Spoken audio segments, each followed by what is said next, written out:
tuned in to Radio Gold.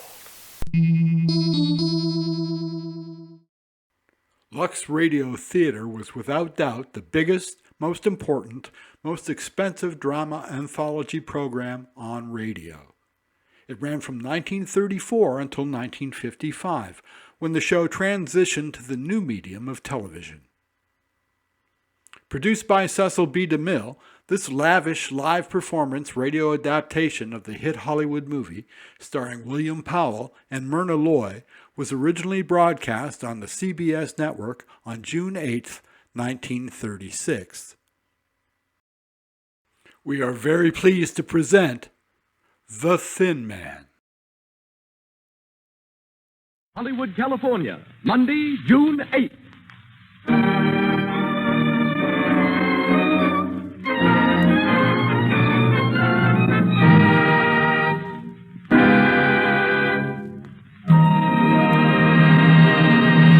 The Lux Radio Theatre, presented from its new home on Hollywood Boulevard, Hollywood, California.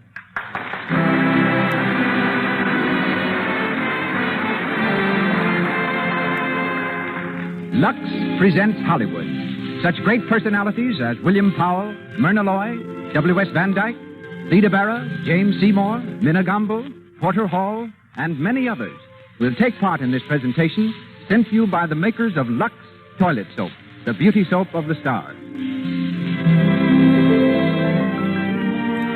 Appearing before a distinguished Hollywood audience, Mr. Powell, Miss Loy, and a cast of 18 great players presents the play that has broken box office records from coast to coast, The Thin Man.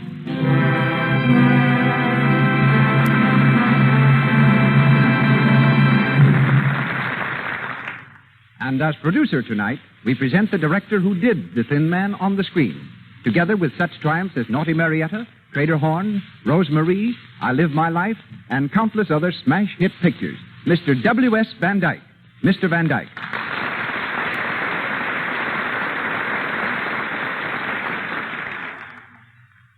Hello, everybody. Well, it's a great scene at the Lux Radio Theatre tonight. In our audience, we have Betty Davis, Jimmy and Lucille Gleason, Bob Armstrong, Ole Olson of Olson and Johnson, Stu Irwin, Jimmy Starr, famous communist, Evelyn Venable, Mr. and Mrs. Leon Schlesinger.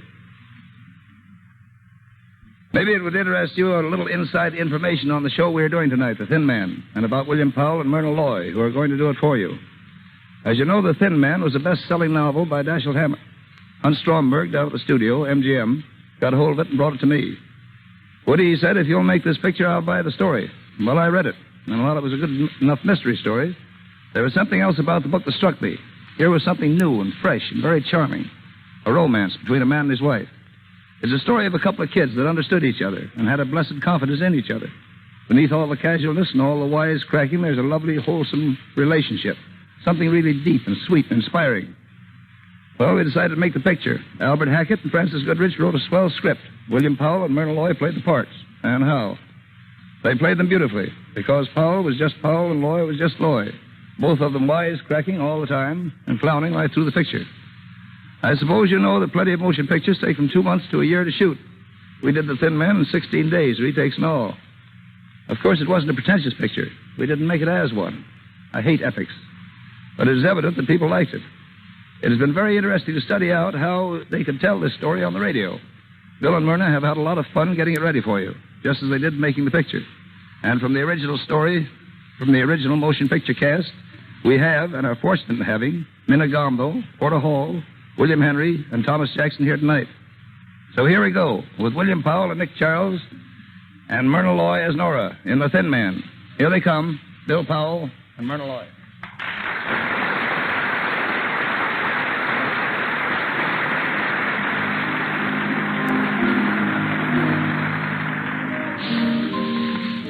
We're in a fashionable cafe, Montmartre, New York City. It's Christmas Eve, and the well-appointed dining room is filling rapidly. From the bar comes a good-looking young fellow of about 35, tall, casual, and worldly wise. He's Nick Charles, the well-known private detective, played by William Powell. And he's waiting for his charming wife, Nora, played by Myrna Loy. As he takes his place at the table, a young girl on the other side of the room recognizes him and hurries over.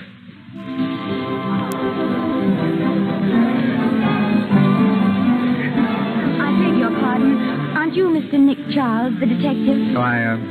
Yes, I'm Nick Charles. I thought I recognized you. My name is Dorothy Winans. Oh, yes? How do you do? Do you mind if I sit down for a moment? No, but I'm expecting my wife in a few minutes. You don't mind explaining your presence to her? Oh, of course. That's my fiancé over there at the other table. Oh, well, that makes everything all right, doesn't it? Sit down. Thank you. Your name is, Dorothy Winans. I'm Clyde Winans' daughter. Clyde Winans. Oh, yes, of course. Your father was having some trouble about one of his inventions a few years ago. I handled the case for him. I know. That's why I want to speak to you now. Oh. Well, I'm not practicing anymore, Miss Winans. You see, I've retired. Please, Mr. Charles. I need you. Oh. What seems to be the trouble? It's Dad. He went away about 3 months ago, and I haven't heard from him. Not a word. I'm worried sick. Oh, I wouldn't if I were you. After all, he's an inventor. He gets an idea he wants to work on. It's only natural that he should hide away somewhere. He's done it before. Yes, but never for 3 months. Did you see him before he left? No. Mr. Macaulay was the only one he spoke to. Well, Macaulay and Julia Wolfe. She's Dad's secretary. Julia Wolfe. Yes, I believe I met her. Macaulay is your father's lawyer, isn't he? Yes. His lawyer and his secretary both speak to him before he leaves, but no one knows where he went. He wouldn't tell them. What about your mother? He wouldn't tell her either? No. Mother and Dad aren't... They haven't seen each other for some time. Oh, I see. Well, I don't know just what I can do for you. Why don't you speak to Macaulay? Maybe he's heard from your father and forgotten to let you know. Oh, well, I'll call him now. That's the girl. Let me know how it turns out, will you? Of course. I'll be back in a few minutes. I'll be here. Madam, you can't bring that dog in here. Dogs aren't allowed. I'm sorry, but I'll be here. Aster. Aster, come here, boy. Here. Down, boy. But, madam, down. it isn't only your dog. If we allowed everyone... Oh, here you are. Aster. Quiet, Aster. Quiet. Hello, Nora. I hear you brought the dog. I didn't bring him. He brought me. I think the doorman's mad, Nick. Madam, I'm afraid you'll have to take the dog outside. It's all right, Joe. It's my dog and my wife. You might have mentioned me first. But, Mr. Charles, are you sure that... Of course I'm sure. He's well trained. He'll behave himself. Nobody might bite someone. Oh, no. Only me, Joe. He only bites me. Yes, he's fussy about what he eats. Go ahead, Joe. I'll be responsible for him. Very well, sir. If you say so, sir. There you are, my dear. See what an influential husband you've got? You do stand in the door, man. Mr. Charles. Oh, yes, Dorothy? May I introduce my fiancé, Andy Reed, Mr. Charles? How do you do? How do you do, sir? Any luck, Dorothy? Yes, he's just around the corner. Your father? No, Mr. Macaulay. We're going to see him now. Oh, fine. Nick? Yes, my dear? Oh, I beg your pardon. Miss Winans, Mr. Reed, my wife. How do you do? I'm sorry we have to rush, but you'll excuse us, Mr. Charles. Of course. We're at Normandy for a couple of weeks. Why don't you drop around? Thanks, we will. Goodbye. Goodbye. Goodbye, sir. Goodbye, Mrs. Charles. Goodbye. Pretty girl. You like blondes. You got tight? Only you, darling. Lanky brunettes with wicked jaws. Who is she? Dorothy Winans, daughter of Clyde Winans. I worked on a case for her father. Some nut wanted to kill him. Charming. What's the matter now? Winans disappeared. I was afraid something happened to him. Has anything happened to him? My darling wife. How do I know? Funny, though. That secretary of his ought to know something. Secretaries usually do. Who is she? Julia Wolfe. Smart girl, Julia. I always suspected she had some kind of hold on Winans, and that's why he kept her on. Maybe you ought to give her a ring. What for? Oh, just to say hello. Maybe. Want a nickel? No, I've got one. I'll be right back. Hello?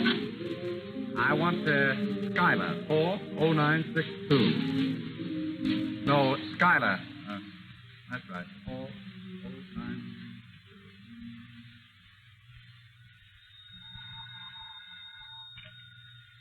Hello? Yes, Julie Wolfe speaking. Who? Oh, hello, Mr. Charles. Yes? What was it you wanted to... Oh, no, I don't. He didn't tell me. Not a word. I'm sorry. That's all right. Goodbye. Morelli. Coming. Well, who was that? Nick Charles. The detective? He wanted to know where Winant was. Oh, yeah? Why? He didn't say. Did anyone see Winant come here that night? The night you and him had the scrap? I don't know. Oh, no? Well, I guess I'll scram. Wait a minute, Morelli. Where are you going? Oh, taking a little stroll, that's all. If Nick Charles is going to pop up around here, I want to be far away when he does. Oh, don't be a fool, Morelli. Fool, huh? Hey, listen, sister, I got a record 9 itching to come face to face with no dick. Sit down, Morelli. You need money, don't you? Yeah. What about it? You got some? Plenty. I'm Winant's secretary. Oh, yeah? What do you mean by that? Wouldn't you like to know?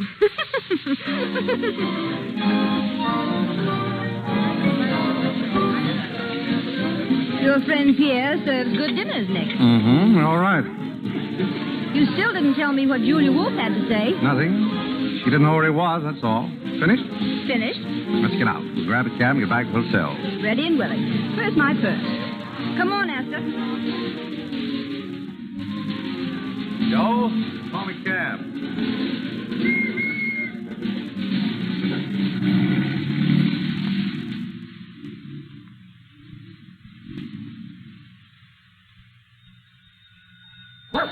Hello? Hello? Esther, be quiet. Stop it. Hello? Yes? Who is it? Miss... Oh, he is. I see. Thank you. Oh, Nick. Yeah? It's Mr. McCauley. He's on his way up. Corley, I wonder what he wants. Isn't he Winant's lawyer? Yeah? Maybe he's got some news. Well, he ought... Say, you're worrying an awful lot about this business. Forget it. I'll open it. I'm Mrs. Charles. Come in, Mrs. McCauley. Hello, McCauley. Well, hello, Charles. Well, how are you? Fine. Sit down. Thanks. Dorothy told me you were here. I took the liberty of coming to see you. Of course.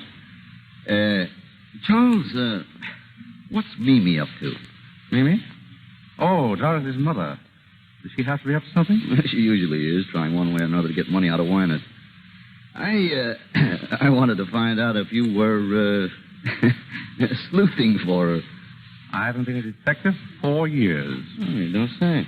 Oh, my wife's father died and left her a lumber mill, a narrow gauge railroad, and, a couple of other things. I'm looking after them. I see. What's all the fuss about? Is Winant in hiding? Well, you know as much about it as I do. I haven't seen him in 3 months. He sends word through Julia Wolf when he wants money. I give it to her, and she gives it to him. Mine? Hello?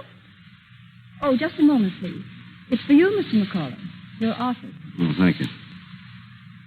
Hello? What? He is? Well, where is he? Oh, very well. Well, he's back in town. Mr. Winant? Yes, thank heaven. He's waiting for me now. Well, I've got to rush. I'll tell you, it's no joke working for a man like that. Oh, goodbye, Mr. Charles. Goodbye, Charles. Long? Merry Christmas. Same to you.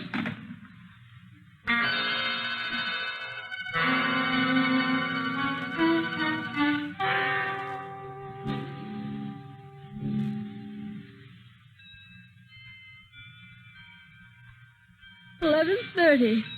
Almost Christmas, darling. If that's a hint, you can drop it. You get your present at breakfast, not a minute before. Beef. You know, Nick, I've been thinking. It's funny the way Winant popped up all of a sudden. Yes. Wasn't it? You think there's anything behind it? Why should there be? I don't know. It just strikes me as being funny, that's all. You're nearer than I am, darling. Hello? Speaking. Oh, hello, Dorothy. What? What? When? Oh, I see. Well, yes, of course I'll be here. What is it, darling? Darling, what is it? Julia Wolf has just been murdered.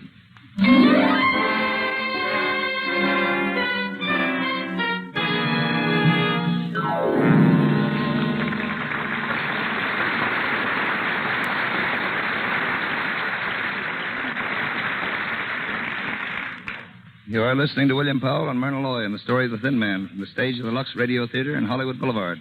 Before we go on with the story of Nick and Nora, we want to take you on a quick tour of Hollywood.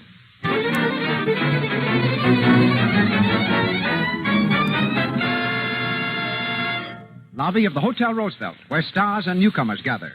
A young actress just breaking into pictures is telling her friend of her success.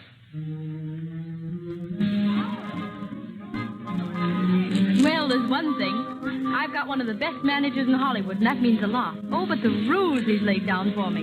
Gee, what do you mean, rules? Well, you'd think I was going into training for the Olympics. I've got to lose 5 pounds.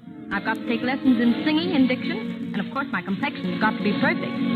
I've got to be more careful than ever not to get little blemishes or enlarged pores and what they call cosmetic skin. Thank goodness I know enough to use Lux toilet soap regularly, the way everybody around here does. 9 out of 10 beautiful Hollywood screen stars use Lux toilet soap and have for years. Here's what the famous Claudette Colbert has to say. When I tell people how simple my complexion care is, they always seem surprised. I use cosmetics, of course, but I always use Lux toilet soap to guard against cosmetic skin. It's easy to keep skin lovely my way. And now, on with the show of The Thin Man.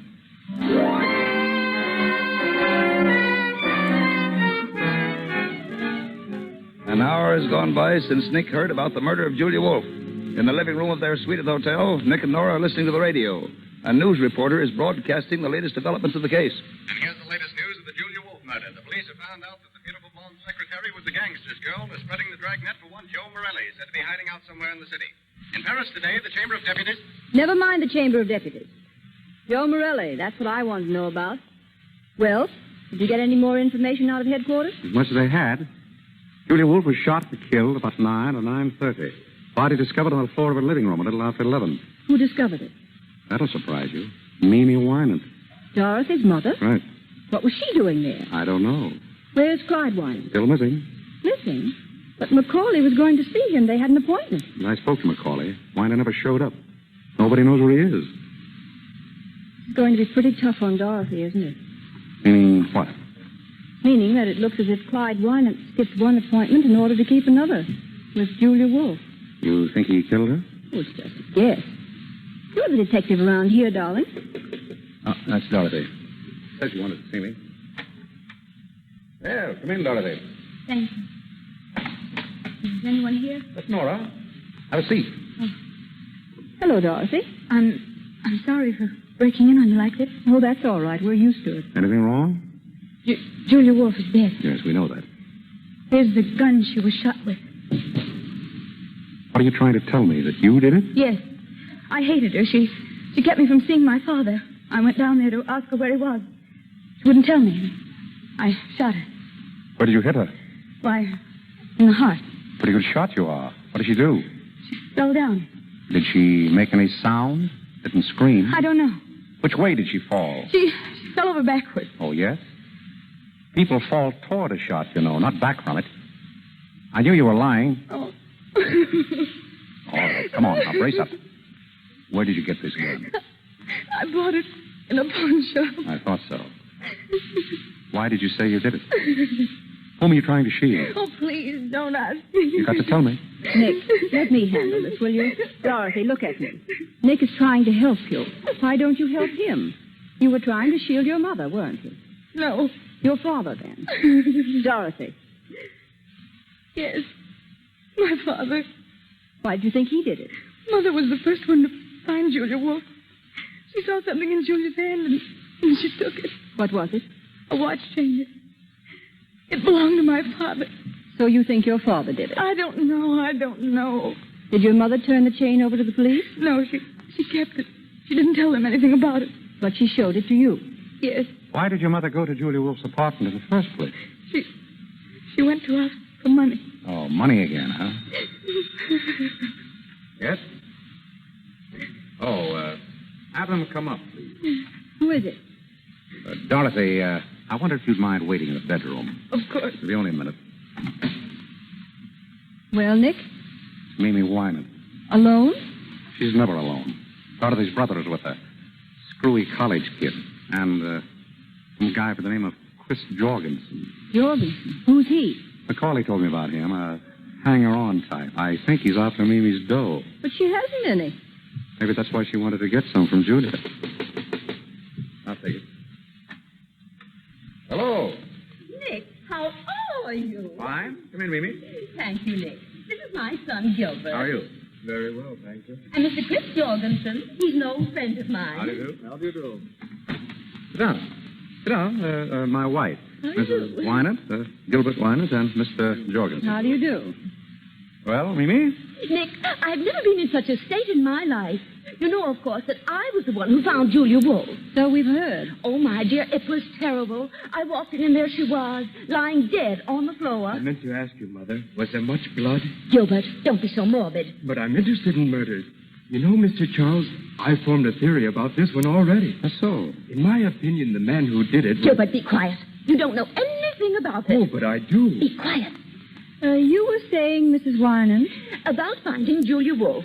I was simply petrified, and such a mystery. Clyde Winans crazy, absolutely crazy to stay away at a time like this. No wonder the police think he had something to do with it. What do you think? Oh, I know he didn't, but I wish I could find him. I have something very important to tell him. And Macaulay won't help at all. He thinks I just want money. Well, don't you? Oh, Nick, you're always teasing. Mrs. Wynan, were you alone when you found Julia Wolf? Why, of course I was. Wasn't Mr. Jorgensen with you? I? Certainly not. I don't know anything about it. The first word I had that Julia Wolf was dead was when Mrs. Wyman called me at my club. Oh, she called you? Yes. Why? I beg your pardon. Oh, let's not even talk about it. The thing to do is to find Clyde. And that's what I've come to you for, Nick. You will help me find him, won't you? I'm afraid I can't, Mimi. Oh, Nick, please. Now, Mimi, there are 1,000 detectives in New York. Hire one of them. But Clyde knows you. All you have to do is to get in touch with him and tell him that Mimi says everything is all right, but that I've got to see him. I tell you again, I don't want any part of it. Is that final? Final. Well, if that's the way you feel. He'll turn up. You just help all you can. Give the police every possible assistance. What do you mean by that? Oh, nothing in particular. Oh. Well, we'll say good night. Good night. I'm sorry I can't help you, Mimi.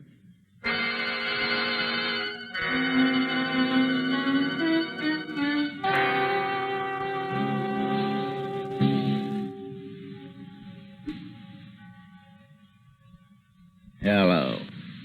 Is this the Normandy Hotel? I want to speak to Mr. Charles. Yeah, Nick Charles. Hello, Mr. Charles? Say, I'm sorry I woke you up. But, Mr. Charles, I'd like to lay a proposition before you. It's about the murder of Julia Wolf. Well, what's the difference who I am? Wait a minute. All right. Wait a minute. Don't hang up. I'll tell you who I am. But you got to keep it under your hat. I'm Al Nunheim. Yeah, Nunheim. Now listen. I know who murdered Julia Wolf, see? Sure I do. And I'll spill it to you for $5,000. I'll tell you how I know.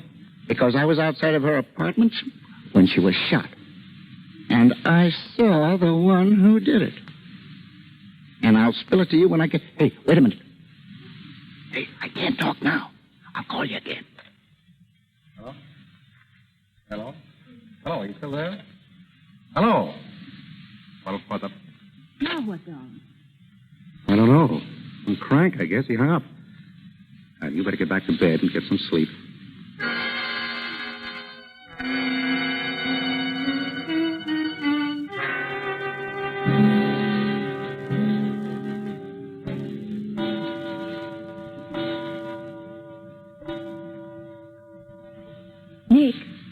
Nick, are you asleep? Yes. Good. I want to talk to you. That's jolly. Don't you think you'd like to go back to detecting once in a while just for the fun of it? Can't you get to sleep? No. Everybody says you were a grand detective. They were kidding you. I'd like to see you work. Tomorrow I'll buy you a whole lot of detective stories. Oh, that poor girl's in an awful spot. There's nothing I can do to help her. She thinks you can. It wouldn't hurt you to find out if you could, would it? Darling, My guess is that Wynant killed Julia, and Dorothy knows it. And the police will catch him without my help. Now, please put out the light. I'm tired. Oh, all right. But I'm mad at you. Mm-hmm. Nick, Mm-hmm. did you hear a knock? Mm-hmm. Shut up, Astor. You want to answer it, Nick? Oh, good Lord. All right, stay in bed. I'll do it myself. Well? Mr. Charles here. Yes? I gotta talk to him right away. What about? What's going on? What's going on? There's someone to see you, Nick. That's great. I was afraid I'd have to go to sleep. Come in. Yeah. How about a chair, Mr. Stay where you are, both of you. I got you covered, so don't move. A stick-up. No, it ain't a stick-up. I gotta talk to you, Mr. Charles. I want you to tell me something, and I want you to give it to me straight. You get me? Do you mind putting that gun down? My wife doesn't care, but I'm a very nervous person. Thank you. All right, shoot. What's on your mind? You don't need to tell me you're tough. I heard about you. I'm Joe Morelli. I've never heard about you. I didn't bump off Julia. All right, you didn't. I haven't seen her in 3 months. We were all washed up. Why tell me? I wouldn't have any reason to hurt her. She was always on the up and up with me. But that dirty little rat, Nunheim, well, he got sore because she liked me and hated him. So he put the finger on me. That's all very swell, brother, only you're peddling your fish in the wrong market. I've had nothing to do with it. Now, listen. The boys used to say that you were okay, a square guy. Now, that's why I'm here. What's the law doing to me? Do they think I did it? Or is it just something else to pin on me? I'd tell you if I knew, but I'm not in on this. Ask the police. Now, that'd be very smart. The boys would love to have me come in and ask questions. They'd like it right down to the end of their blackjacks. Now, I came to you on the level. The boys say you're on the level. Be on the level. I'm on the level. If I knew anything, I'd be... Who's that? I don't know. This is your party. Open up. Open up. This is the police. The police? You dirty two-timer. Look out, North. Oh! Give me that gun. You rat, I'll show you. Now, drop that gun. Drop it. You'll double-cross me, will you? Come on, drop it. Give it to me. Give me the gun. Grab it. Let me go. Let me go, I said. I'll take that gun.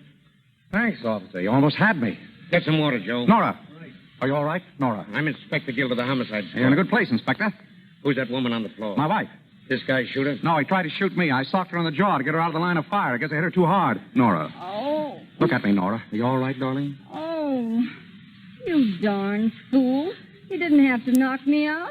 I knew you'd take him, but I wanted to see you do it. She's all right. Okay, Slattery. Take Morelli downstairs. Don't push. I take downstairs. How'd you people have to pop in, Inspector? We hear this is getting to be a sort of a meeting place for the Wynant family. So we figured we'd stick around in case the old man himself shows up. Then we seen Morelli sneak in, and we decided to come up. And it was pretty lucky for you, too. Yeah. Morelli a friend of yours? I never saw him before. What's he want of you? Wanted to tell me he didn't kill Julia Wolfe. What's that to you? Nothing. What did he think it was to you? Ask him. I don't know. I'm asking you. Keep on asking. Oh, so you're going to keep mum, huh? All right, Mr. Charles. I won't bother you tonight, but I'll be in tomorrow morning, and I'll have plenty of things to ask. Good night. Thank you, Inspector Guild. Next time you come, try to stay longer.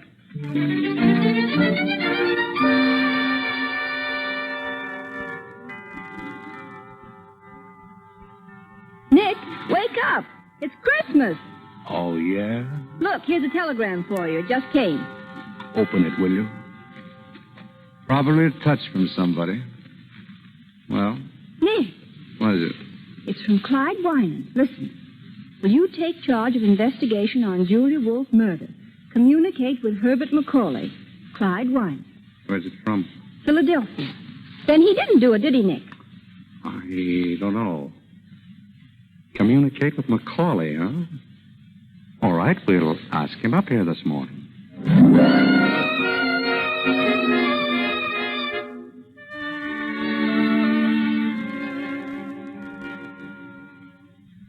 There you are, Macaulay. What do you think? He wants you to handle the case. Yes. Huh? Well, what are the chances of you doing it? Slim. Oh, please, Nick. Quiet, dear. I wish you would, Mr. Charles. Would it help any if I could persuade him to meet you? You might. I had word from Wynant myself last night. He gave me a code message to insert in the newspapers in case I wanted to get in touch with him. Wouldn't do any harm. Put it in. I'm sure you could clear this up. Oh, Wynant will only come back. It doesn't look well he's staying away at a time like this. Yes? Oh, just a minute. For you, Mr. Macaulay, police department. Police department? Hello? Where? In Allentown. Yes. Well, when's the next train? Right. I'll get that. Well? Wynant's tried to commit suicide. They want him to go down and identify him. Well, I guess this changes the whole story, doesn't it? That looks like an admission of guilt. Oh, I had such hopes. I thought if you got on this case... well.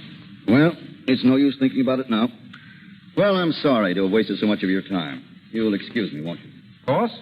Goodbye. Bye. Well, that's that. A finish.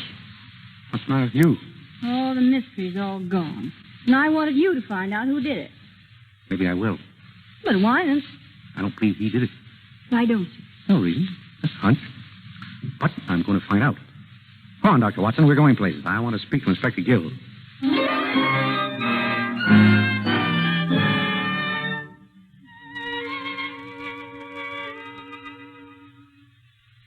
Man to man, Mr. Charles. Are you working on this case? Man to man, Inspector Gill, I'm not. But he's interested. I don't mind telling you, I'd rather have you in on the right side. You mean not on Wynant's side? I'd rather have you working with us than against us. So would I. It's a bargain, then. Do you know about the case? I read the papers. What about the suicide? Oh, that's a phony. The men didn't even have to go down. Yeah, I thought it might be. From now on, they're going to think that every thin man over 6 feet with white hair is Wynant. Do you think that Wynant did it? It looks like he planned something. He shut up his apartment and his shop. But there's nothing yet to clinch it.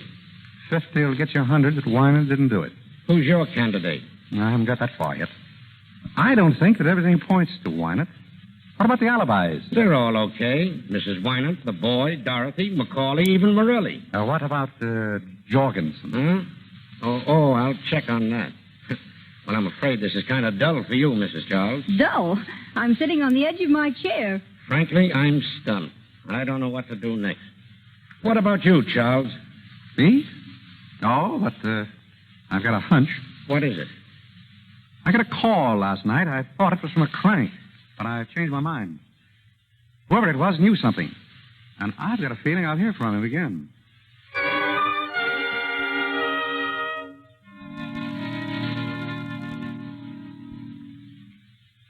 What time is it? Almost 10. Still waiting to hear from the crank? And how? Here, give me that quick. Hello? Yes? Ed? This is Nick Charles? Who? Can't hear you. I said I can't hear you. Have to speak louder. I can't speak any louder.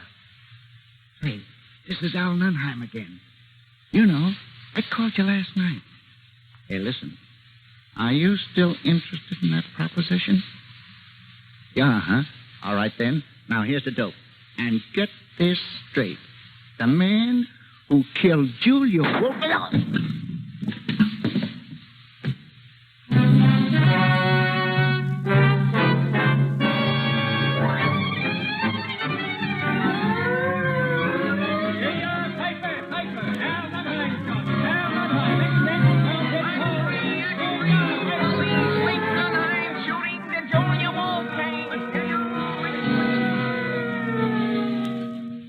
What's this, Gill? You think Wynant killed Julia Wolf and Nunheim? Right. Why? 2 reasons. First off, Mimi Wynant came across with a watch chain. She plucked off Julia's body. Oh, she did, huh? It belonged to Clyde Wynant. Yeah. What's the second reason? A pip. The bullet that killed Nunheim came from the same gun. That's all right, Inspector. All right, it's perfect. Clyde Wynant is guilty of both those murders. Maybe. What? 50 will still get you 100. I say Wynant's innocent. You can say what you want, but I'm spreading a dragnet for that guy over every town in these United States. And I'll get him, too.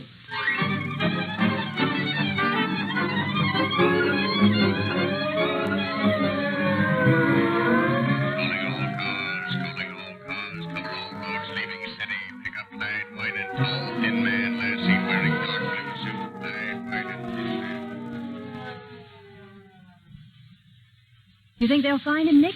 He must be in New York. Probably is. Oh, it's getting me down. I saw Dorothy today. Yeah? What? She's broken off her engagement. What for? Oh, don't ask me. She was a little hysterical. Something about not wanting to ruin her fiancé's life. Daughter of a murderer and all that. Poor kid. Well, see you later, darling. Where do you think you're going? I'm going to take us for a walk. He's just been for a walk. We're going sightseeing, aren't we, Esther? Nick, what are you up to? I've got a hunch. I'm going down to look at wine and shop. I want to find out why it's closed. Well, why shouldn't he close it? He went away. He went away lots of times when I knew him, but he never closed his shop. I've got a hunch something's up. You mean he might be hiding there? I don't know, but this thing's got my goat. I've got to find out. Nick, I won't have you going down there at this hour of the night. He's a crazy man. He might kill you. It'll be all right. I've got Asta to protect me. All right, go on. Go on. See if I care. But it's a dirty trick bringing me all the way to New York just to make me a widow. You wouldn't be a widow long. You bet I wouldn't. Not with all your money. You dog. Goodbye, darling. Nicky, take care of yourself, won't you? Sure I will. Don't say it that way. Say it as if you meant it. Well, I believe the little woman cares. I don't care. I'm just used to you, that's all. Sure. So long, darling. Come on, Esther. Go on. Goodbye. And call me, darling, please. I'll be waiting to hear from you. Asta, if you let anything happen to him, you'll never wag that tail again.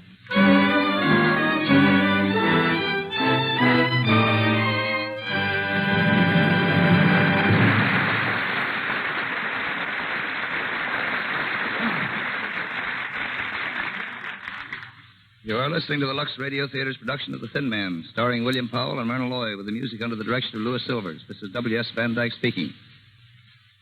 We have here tonight the man who wrote the great picture, Lawyer Man, for Bill Powell here. He's a producer, too, but just on the writing end. He's done many great pictures, 42nd Street, The Gold Diggers, King of Burlesque, and lots of others, including an original musical, Ladies in London, which you'll be seeing soon. And here he is, the man whose name you'll see on the screen before the picture starts. One of Hollywood's greatest picture writers, James Seymour. Come here, Jim.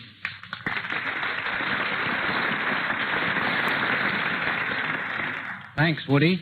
I've been a movie writer for 10 years. That's the first kind word anybody has said to me. Listen, Jim, the average person thinks a movie writer is a fellow that sits by himself at a typewriter, hammers out a lot of dialogue, and hands it in. Would you like to correct that impression? I certainly would. Nobody works alone and by himself to make a picture. It's a matter of constant cooperation between producer, director, technician, actors, and the writers.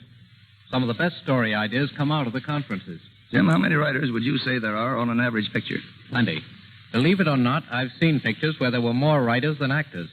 If all the people who contributed to the story got screen credit, it would look like a page from the telephone directory. You've written on both the stage and screen, Jim. Tell the folks how they're different. Well, pictures have less talk, but they tell more in less time. Like concentrated foods, all the good and none of the waste. In the theater, everything must be brought to the audience. On the screen, you take your audience wherever the camera can go. And here's another important point that comes right back to your Lux Radio Theatre. On the stage, the star just enters. But on the screen, she's introduced with a big close-up, a picture of the star's face many times larger than life-size. Every time a movie star's complexion is mentioned in this Lux Radio Theatre, I think of those close-ups. Those stars just have to be beautiful. And they found that Lux toilet soap helps them look their best. Producers know it, too. And that's why it's the official soap in all the great studios in Hollywood. Right, Woody? Right on the nose, Jim. Thanks for coming over. Thanks for asking me. Good night. Good night, Jim.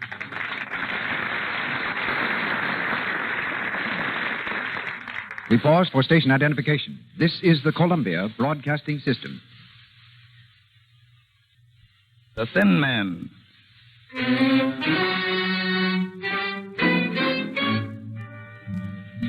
Nick is on his way to Clyde Winans' deserted laboratory. In a dark and desolate section of the city, his cab veers sharply around a corner and pulls up in front of a gloomy, old, rickety building.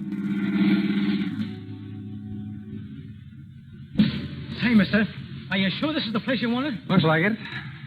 Come on, Asta, jump. How much owe you? $1.20.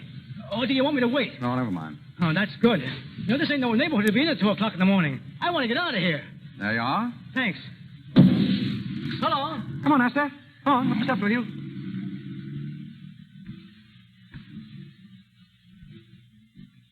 Hello. Nora, What are you doing here? I beat you down. I want to go with you, Nick. Now, listen. No. You're not going in that place alone, and that settles it. Now get out that skeleton key of yours and open that door. I'm here to stay. All right. Come on. Test. Duh. Nice neighborhood Winans picked out for his laboratory. I can almost hear the chains rattling. Do you believe in ghosts, Nicky? There we are. Come in. Be quiet. Nick, it's dark in here. I've got a flashlight. We'd like to close the door. Master, shut up. Go on, Nora. Which way? Straight ahead. To get the layout of the place. Looks awfully big to me. You can't even see into the corners. Don't let the shadows frighten you. Who's frightened? Hold it. What's the matter? This looks like Winant's work table. More like a slab in a morgue. Look, Nick. There's a cement floor all around. Yeah, probably a lot of weight goes on that table. Come on. Where to now? There's an old desk over there by the wall. I want to take a look at it. What do you expect to find? Oh, I think if I knew what I'd find, I wouldn't be... Nick. What's it, Nick? Just a loose board, I guess. It sounds like somebody was walking over that way. Oh, just your imagination. There's no one in here but us. No. What about Wyman? This is his workshop. Why couldn't he be hiding out here? What's that? Asta. Asta, come here. Scratching on the cement around the work table. Asta. Stop it. Stop it. Did you hear what I said, Asta? Nick, look at him. He's after something. I've seen him scratch the ground like that when he was looking for... Asta. Asta. Nora, look. Look at this. New cement. Listen. Nick. It's hollow.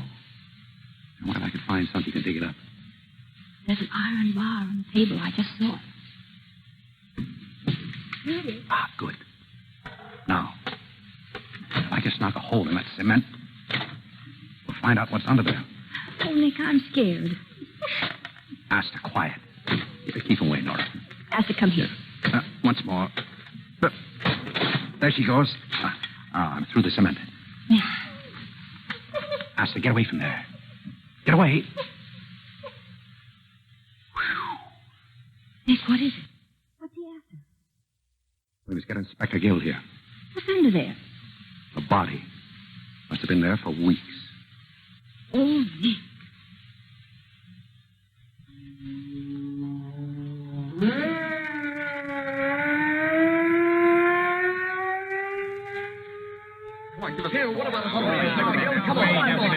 Wait a minute. Wait now, you reporters. You'll get your story as soon as I can give it to you. Until then, you gotta leave us alone. Come on now, get out. Those reporters are enough to drive a guy nuts. Well, you were right, Nick. It was a body. A skeleton, rather, buried in lime. I wonder what Winan had against this one. Did you find any clothes? Yeah, but no identification on them. Just a silver belt buckle with the initials, DWR. DWR. Who's that? I got a good idea. That case you worked on. The guy who threatened to kill Winan. What was his name? Oh, Rosewater. Yeah, Rosewater. He said Winan tried to steal an invention, didn't he? Yes, but we figured it was just blackmail. Just the same, Winan wouldn't mind having him out of the way, would he? And according to the doc, the body's been there at least a couple of months. That's just about the time Wynant closed the shop. Right. Did you put the skeleton under the fluoroscope yet? Half an hour ago. We found the bullet he was killed with and something in the leg bone. An old piece of shrapnel. Shrapnel? Yeah. Why? Shrapnel in the leg bone. He probably limped. What do you mean? Oh, nothing. Well, so long, Inspector. I'm going to pick up my wife, take her home. It's been a long night. So long. Give her my best, will you? Right.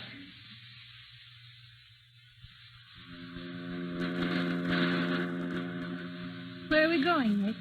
Back to the hotel, my sweet. Pack our bags and take a nice trip somewhere. A trip?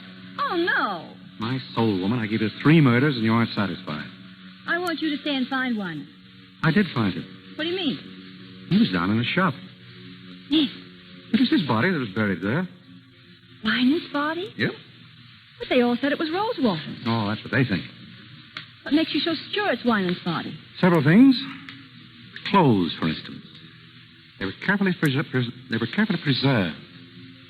The body was just as carefully destroyed. The person who killed him counted on one thing, that all skeletons look alike. Well, don't they? Sure. But I remembered that Wynant had some shrapnel in his shin. They found it under the fluoroscope. How long has he been dead? A couple of months, anyway. Then he couldn't have committed those other murders. Smart girl. Why not dead?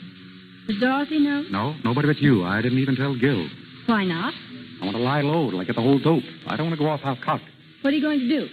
I'm going to get the real murderer. I've got an idea. Want to see me take him? Yes. You got a nice evening dress? Oh, I've got a Lulu. Why? I'm going to give a party, a dinner party. Everything from Russian caviar to camembert cheese, an orchestra behind the palms, subdued lighting. What is this? And I'm going to invite all of the suspects. The suspects? They won't come. Oh, they'll come. I'll have Gil issue the invitations. Nick, who's going to be there? Everybody. You, me, Dorothy, her ex-fiancé, His name's Andy. right. Macaulay, Mimi, Gilbert, Jorgensen, and Morelli. Oh, darling, what a lovely party.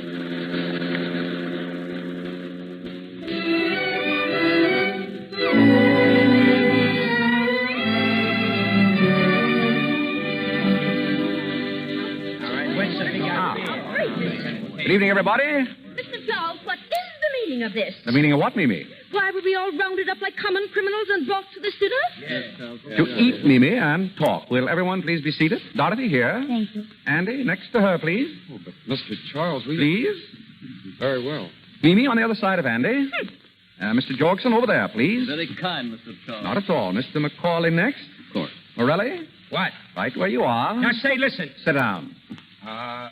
And, Gilbert, you can sit just opposite Mama. Mr. Charles, I have a theory. We'll listen to it later. Inspector Guild, you and your men will stand by the door, please. Sure. Fine. Now, Nora, if you'll sit here by me. Delighted, Mr. Charles. Pleasure, Mrs. Charles.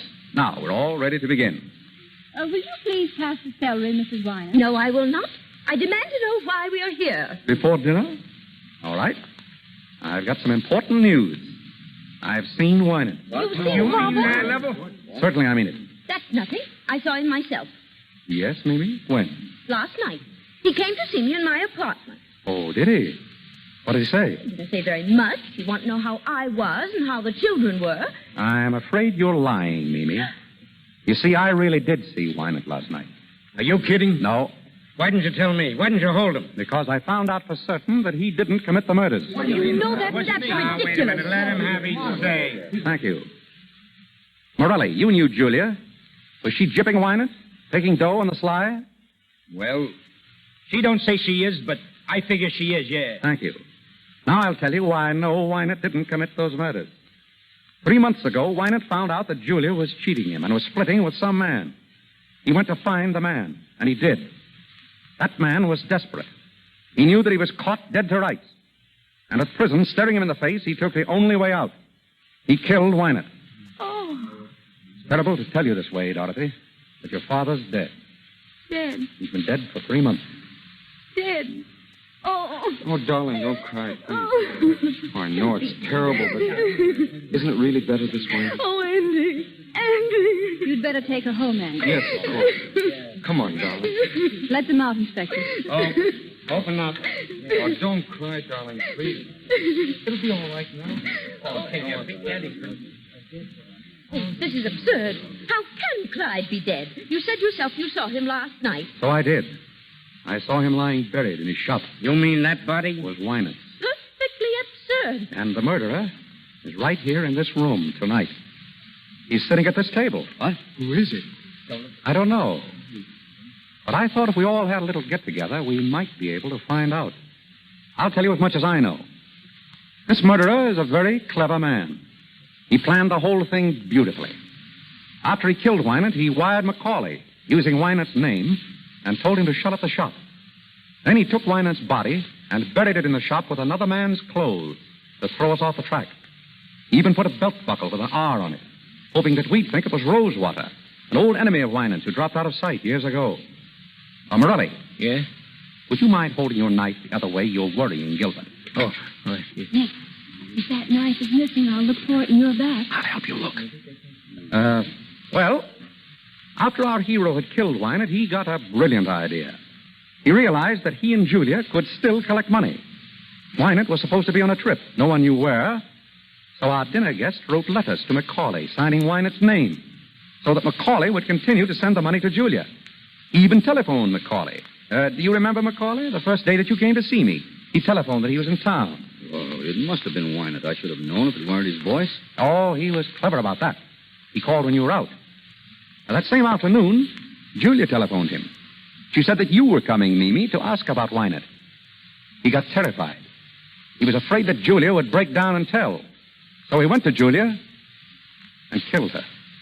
And left Wynett's watch chain in her hand. Mimi, what did you tell me about that watch? If I ever get the guy that did that to Julia, it makes sense. I hope you're well. Quiet, please. His plan was still working beautifully. The only hitch was a man named Nunheim who had found out something. So our hero bumped him off, too. But our hero overlooked just one item. The telegrams, wires, and telephones were all very well, but no one had seen Wynett. So the murderer picked on poor Mimi here to strengthen his case. Mimi is the only one at this table who can tell us who the real murderer is. Mimi, who was it who told you to say you'd seen Wynett? Nobody told me. I did see him. What did he pay you, Mimi, to stick to that story? It isn't a story. It's true. I did see Wynett. He's not dead. You're lying, Mimi. But then you'd do anything for money. You're getting a good price for saying you saw Wynett. I'm not going to stay here and be insulted. Sit down. You're getting a good price, Mimi. But don't forget this. 2 other people were in with him on this deal. Julia and Nunheim. When he thought they might spill something, he bumped them off. You ought to know darn well that he's not going to take any chances on you. What do you want to do, be next on his list? No. And who is he? Who paid you that money? Macaulay. Oh, you dirty little... I think that'll hold him. Oh, boy, what a wallop. Hey, nice work, Mr. Charles. There's your man, Inspector. Mr. Macaulay. I can't believe it. What do you want me to do, wrap him up in cellophane? Pick him up and get him out of here. Come on, boys. Grab him. Let me get a handle. Nick, you took him. I knew you would. Yeah, another case like this, and I'll develop into a prize fighter. Oh, Nicky, you're grand.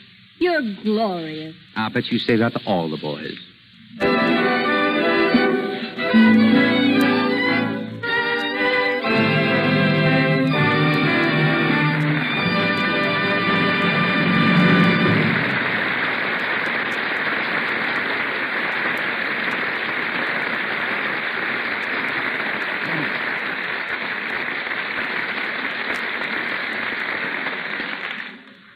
Well, that's that. The story of the Thin Man with William Powell and Myrna Loy.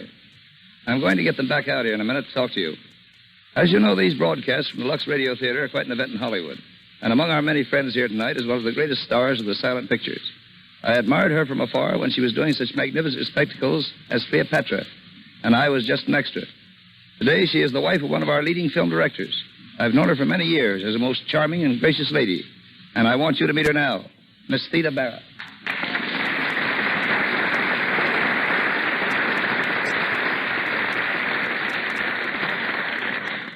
Thank you, Woody. Our Hollywood entertainment has certainly developed amazingly since I was making pictures. Yes, everything's different now.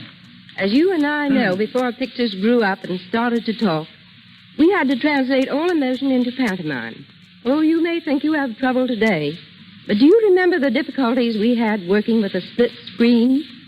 We had to express jealousy, hate, love, or devotion, all in pantomime, and at the same time keep pace as the director guided us with a 1, 2, 3, 4, just as a metronome guides a pianist. Pantomime has always been one of the greatest of arts. And may I say, Miss Bara, I have always thought that you were one of the greatest masters of that art. Oh, you're very kind, Woody. We worked awfully hard making those pictures. For instance, in making Cleopatra, we had no research department at the studio. I worked myself for months with the curator of Egyptology at the Metropolitan Museum in New York. It was great fun, though. I understand, Miss Bara, you're going to make some radio appearances. Yes, I am. And I'm also going to do some motion picture work. No, that's good news. I'm considering an offer now, running through scripts and ideas. Oh, I just hope everyone will be as happy about another Theda Bara picture as I am. The public has been very good to me in the past. And I know they'll be awfully glad to see you again. I'm sure it'll be a great thrill not only seeing you, but hearing your voice. Thanks, Miss Bara, for joining us tonight. I'm glad I could. Good night.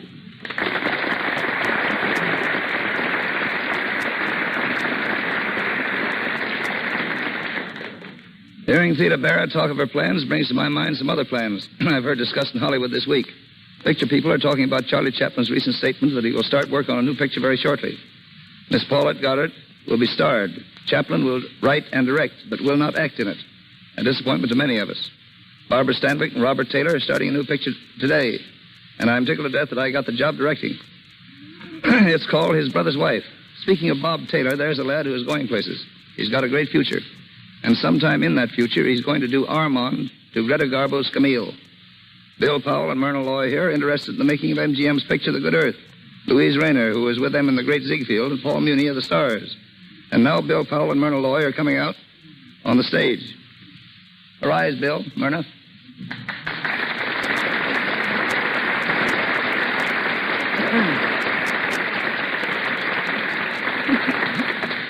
Kids, you did a great show. You're really marvelous. What, no retakes? No property man. Yeah, Bill. I'll bet you're glad my property man isn't here. Remember how he used to swat you with a broomstick when you weren't hurrying on the set fast enough? Yes, that Harry Alvarez is a great fellow. He's the most independent cuss in the whole picture business. Listen, Bill, that fellow was with me in the Arctic when we made Eskimo. He was with me in African jungle when we made Trader Horn. And after a man has handled crocodiles, sharks, pythons, and polar bears, you can't expect him to be afraid of a mere actor. Yeah, there's only one thing I can never understand about that picture, Eskimo, Woody. How did they tell you from the polar bears? He wore rubbers. I wore a hat. It must be pretty tough, Woody, when you have to plow through swamps, jungles, tropics, and the Arctic. I suppose when you call up and say you're going on location, your wife says, oh, yes, location. Do you want the snowshoes or the snakebite medicine? Unfortunately, she doesn't say that. When I say I'm going on location, she just says, you are not. Incidentally, I thought all about that traveling. I thought all about it when the Lux soap people asked me to do this broadcast. Isn't it funny? In the Arctic, soap is something they like to eat. In the tropics, they use soap for money. And here in Hollywood, soap is something that keeps the stars beautiful. Now, I can see that it keeps Myrna beautiful, Woody, but when are you going to start using that? Nice talk, soap? nice talk. But I do use it that. And that's no kidding. Anyway, thanks for coming up, kids. Goodbye, Woody. Goodbye. Bye-bye.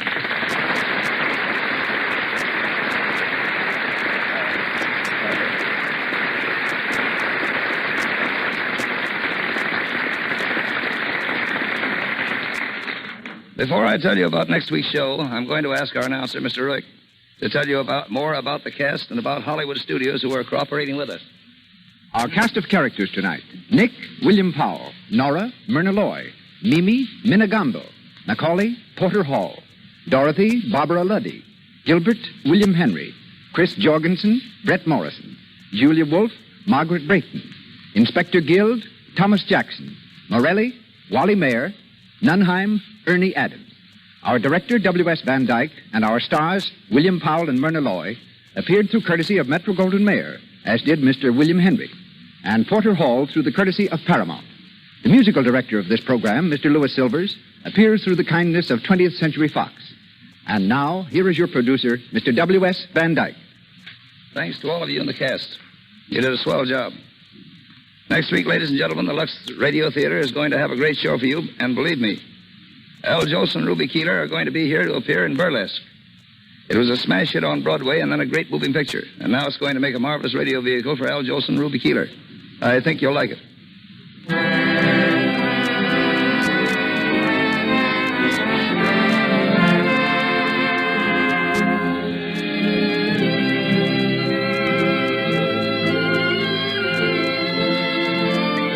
Cecil B. DeMille will return to the Lux Radio Theatre in time to produce Burlesque.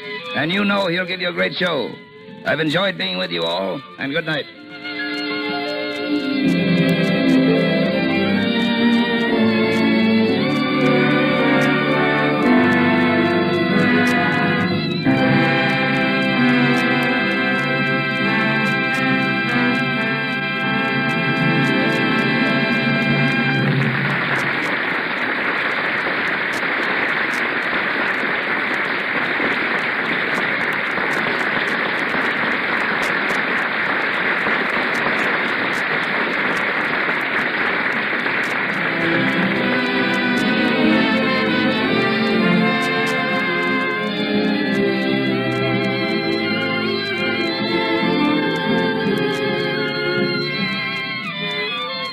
This is the Columbia Broadcasting System.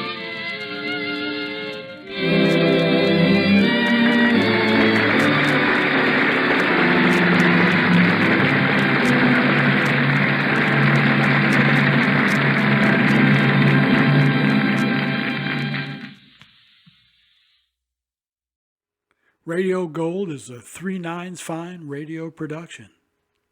See you next time.